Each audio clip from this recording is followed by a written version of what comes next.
శ్రీ గురుభ్యో నమ. భగవద్గీత 4వ అధ్యాయం 19వ శ్లోకాన్ని ఈవేళ మనం పరిశీలన చేసుకుందాం. యస్య సర్వే సమారంభాః కామ సంకల్పవర్జితాః జ్ఞానాగ్నిదగ్ధ కర్మాణం తమాహు పండితం బుధాః. అర్జున, ఎవని యొక్క సమస్త కర్మలు కోరిక సంకల్పము అనునవి లేకయుండునో, జ్ఞానమను అగ్ని చేత దహింపబడిన కర్మలు గల అట్టి వానిని పండితుడని విజ్ఞులు పేర్కొందురు. పండితుడనగా ఎవరో ఈ శ్లోకమునందు చెప్పబడినది. భగవంతుని దృష్టిలో పాండిత్యమనగా కేవలము ప్రాపంచిక విద్యలయం దారి తేరుట కాదు. హృదయ శుద్ధి కలిగి కామ సంకల్పములు లేక ఆత్మజ్ఞానముతో కూడి ఉండుటయే పాండిత్యం. ఎవని యొక్క సమస్త కార్యములు కోరికతో గాని సంకల్పముతో గాని కూడి ఉండవో, ఎవని యొక్క కర్మలన్నీయు జ్ఞానాగ్నిచే దగ్ధములైపోవును, అతడే పండితుడని ఇచ్చట చెప్పబడినది. ఇక్కడ ఆరంభాః అనగా క్రియలు అని చెప్పక సమారంభాః అని చెప్పుటచే మహనీయులు ఉత్తమ కార్యములనే చేయుదురని సూచింపబడినది. కామము అనగా భోగ సంబంధమైన వాంఛ, దారాపుత్ర గృహారామ క్షేత్రాదులందలి ఆశయని భావము. ఇచ్చట సంకల్పమనగా అహంభావముతో కూడిన సంకల్పమని అర్థం. ఈ ఆలయన సంకల్పవర్జిత స్థితి యందు కార్యములు అనగా సమారంభాః అనునవియే అసలు సంభవింపనేరవు కదా. ఎవరు తాము చేయు సమస్త కార్యములందును కోరిక అనగా ఆశ లేకయుందురో, మరియు ఆయా కార్యములను గూర్చిన సంకల్పము గాని కర్తృత్వము గాని అహంభావము గాని కలిగి ఉండరో, నిష్కామ బుద్ధితో ఎవరు కర్మల చేయుదురో, వారు చిత్తశుద్ధిని బడసి ఆత్మజ్ఞానమును తప్పక పొందుదురు. అట్టి జ్ఞానాగ్నిచే వారల సమస్త కర్మములను దగ్ధములైపోవును. వారే జీవన్ముక్తులు, వారే పండితులు. కర్మలునునవి పెద్ద దూది కుప్ప వంటివి. కోట్ల కొలది జన్మలందు చేయబడిన కర్మయంతయు కూడా ఆత్మజ్ఞానమును ఒక్క నిప్పు రవ్వచే భస్మీభూతము కాగలదు. కాబట్టి ఇట్టి జ్ఞాన సముత్పాదనకు హేతువైన చిత్తశుద్ధి, దానికి కారణభూతమైన నిష్కామ కర్మాచరణము ఎంతటి మహత్తు కలవయో యోచించుకొనవచ్చును అని మనకు ఇక్కడ తెలియబడుతుంది. సర్వే సమారంభాః అని చెప్పినందువలన ఏ 1-2 కార్యములలో కాదు, సమస్త కార్యములను కామ సంకల్పవర్జితములై ఉండవలెనని స్పష్టమగుతున్నది. మరియు ఇంతకు పూర్వము తెలియక చేయబడిన కర్మమును గూర్చి మనుజుడు దిగులు పడిన లాభము లేదు.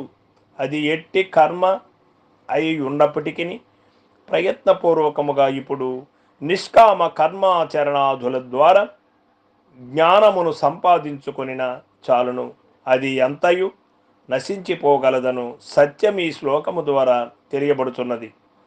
మనుజుడు తాను చేయు కర్మలను కామ సంకల్ప వర్జితములై ఉండునట్లు చూడవలెను.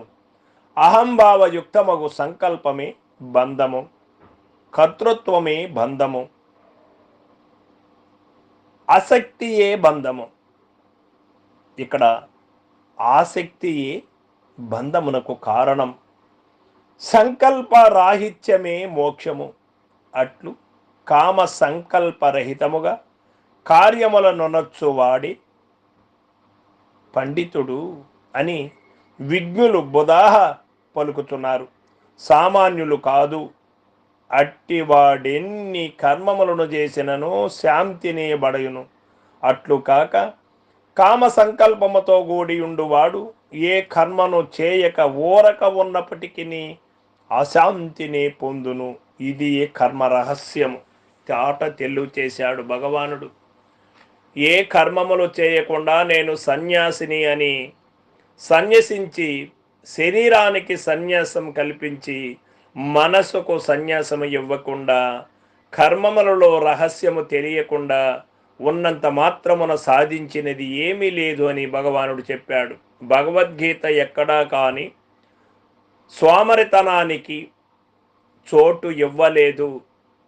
కర్మములు చేస్తూ కర్మములో నైపుణ్యాన్ని తెలియచేశాడు భగవానుడు. అందుకే భగవద్గీత జీవన గీత, జీవన విధానాన్ని స్పష్టంగా తెలియచేసినది భగవద్గీత.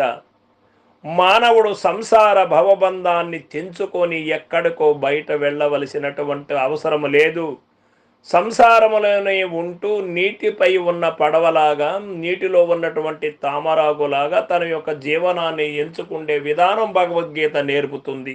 ఉత్తమమైనటువంటి మార్గాన్ని తెలియచేస్తుంది భగవద్గీత. ఇక్కడ పండితుని లక్షణ మీ శ్లోకమును తెలియజేయబడినది కనుక కావున భగవానుని ద్వారా వసంగబడు ఈ పండిత బిరుదుకై సర్వులను ప్రయత్నశీలురు కావలసి ఉన్నది. అందరూ కూడా పండితులు కావాలి. ఇంతవరకు పండితులు అంటే మనం ఏమనుకుంటున్నాము? పండితులు అంటే ఏదో గ్రంథాలు శాస్త్రములు చదివి ఇతరులకు చెప్పడము పాండిత్యము కాదు. తనను తాను తెలుసుకోవడమే. ఎవని యొక్క సమస్త కార్యములు కామ సంకల్ప వర్జితములై ఉండునో, ఎవని కర్మములన్నీయు జ్ఞానాగ్నిచే దగ్ధములై పోయినవో అతడే పండితుడు అని మనకు స్పష్టంగా తెలియబడుతుంది. కర్మను ఎట్లా ఆచరించవలయను అనగా కోరిక లేకుండగను దానిని గూర్చిన కర్తృత్వముతో కూడిన అహంభావయుక్తమగు సంకల్పం లేకుండగను ఆచరించవలయను కర్మములు అని మనకు తెలియబడుతుంది. కర్మరాశి అంతయు దేనిచే నశించును?